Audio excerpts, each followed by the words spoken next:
حضرت بایزید بستامی کہتے ہیں کہ میں نے اپنی ماں کے آگے ہاتھ جوڑے، میں نے کہا امی تجھے راضی کروں یا رب کو راضی کروں؟ تو اپنے حق مجھے معاف کر دے، اللہ کو میں راضی کر دیتا ہوں۔ ماں نے کہا جاؤ پتر میں اجازت دیتی ہوں۔ گئے جنگلوں میں ذکر و فکر میں لگے رہے، تنہائی میں اس کو یاد کرتے رہے، دن رات ذکر کے چراغ روشن رکھے۔ 12 سال گزر گئے حق کی تلاش میں۔ ایک دن واپس بستام کے قریب سے گزر رہے تھے، خیال آیا چلتے چلتے ماں کو سلام کر دیا۔ دروازے کو دستک دینے لگے تو اس خیال نے ہاتھ روک لیا کہ ساری زندگی ماں کو سکھ تو دیا کوئی نہیں، اب دکھ بھی کیوں دینے لگے؟ رات کا ایک پہر بیت گیا ہے، سردیوں کی لمبی رات ہے، ماں بستر میں لیٹی ہوگی، تیرے لیے اٹھے گی، دروازہ کھولے گی، دروازے کے ساتھ ہی لگ کے بیٹھ گئی اور ساری رات کاٹ دی، اس خیال سے کہ ماں کو تکلیف نہ ہو۔ جب سحری کا وقت ہوا تو اندر سے جو نالی آتی تھی اس نالی سے پانی آیا، سمجھ گئے میری ماں تہجد کے لیے اٹھی ہے اور وضو کا پانی ہے، تو فوراً دروازے پہ دستک دی۔ اندر سے آواز آئی بیٹا بایزید میں ابھی آئی۔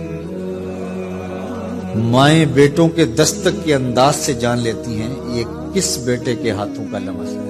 12 سال کے بعد آئی، دستک دی، کہا بیٹا بایزید میں ابھی آئی۔ ماں کی تو نگاہیں ہی دروازے پہ رہتی ہیں۔ اللہ اکبر۔ کہتے ہیں کہ ماں نے دروازہ کھولا، 12 سال جنگلوں کی خاک چھانتے بیت گئی تھی، پراگندہ صورت، بکھرے ہوئے بال، پھٹے ہوئے کپڑے۔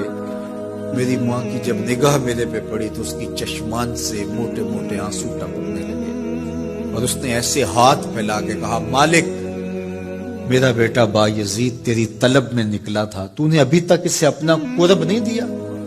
حضرت بایزید بستامی کہتے ہیں 12 سال کی ریاستوں سے جو کچھ نہیں ملا تھا ماں کے اٹھے ہوئے ہاتھوں سے مل گیا۔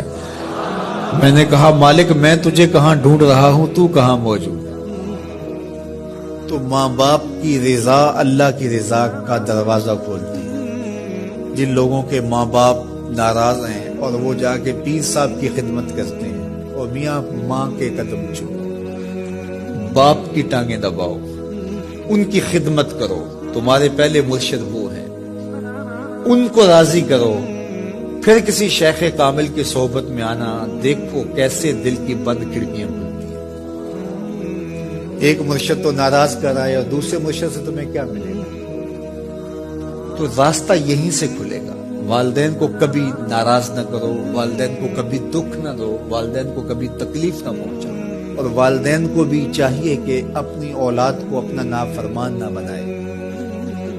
ایک بزرگ فرماتے ہیں کہ مجھے برابر 30 سال ہو گئے ہیں کہ میں اپنی اولاد کو کوئی حکم ہی نہیں دیا، کوئی حکم نہیں دیا۔ کوئی چیز مجھے چاہیے بھی ہوتی ہے تو میں بصیغہ امر نہیں کہتا، بلکہ ایسے ہی بات کرنا ہے، پانی چاہیے تو یہ نہیں کہتا بیٹا پانی لے کر آؤ، میں ویسے کہتا ہوں پیاس لگی ہوئی ہے، تو اگر وہ سمجھ جائے اور وہ خود لے آئے تو اچھی بات ہے، لیکن اگر وہ نہ لائے تو میں نے اس کو حکم ہی نہیں دیا، امر ہی نہیں کیا، تو اس امر کی مخالفت ہی لازم نہیں آئے گی۔ تو کہا 30 سال برابر گزر گئے ہیں، میں نے اپنی اولاد کو حکم نہیں دیا کہ کہیں وہ میری نافرمان نہ ہو جائے، کیونکہ اگر وہ نافرمان ہو گئی پلے کچھ نہیں رہے گا۔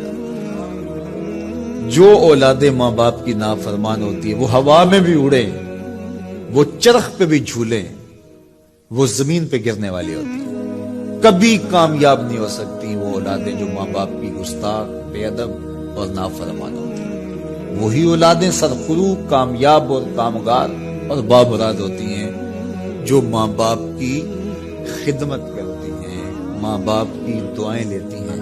وہ ایک بچہ ماں باپ کے پاؤں دبا رہا تھا تو ایک بچہ ایک بر اعظم میں، دوسرا دوسرے بر اعظم میں، تیسرا تیسرے بر اعظم میں بڑے بڑے کاروبار کر رہا تھا، تو کوئی اس کا دوست ملنے آیا، اس نے کہا کہ اس نکمے کو بھی کہیں بھیج دو، فلاں جو ہے وہ یورپ میں ہے، فلاں امریکہ میں ہے، وہاں اتنی بڑی کمپنی اس نے کھولی ہوئی ہے، اس نکمے کو یہاں بٹھایا، اس کو بھیج دو، یہ تو نکمہ کسی کام کا نہیں۔ کہا یہ نکمہ ہی تو میرے کام آ رہا ہے، یہ نکمہ ہی تو میرے کام آ رہا ہے۔ تو اولاد خوش نصیب ہے کہ اپنے ماں باپ کی خدمت کرے اور ان کے ساتھ حسن سلوک کریں۔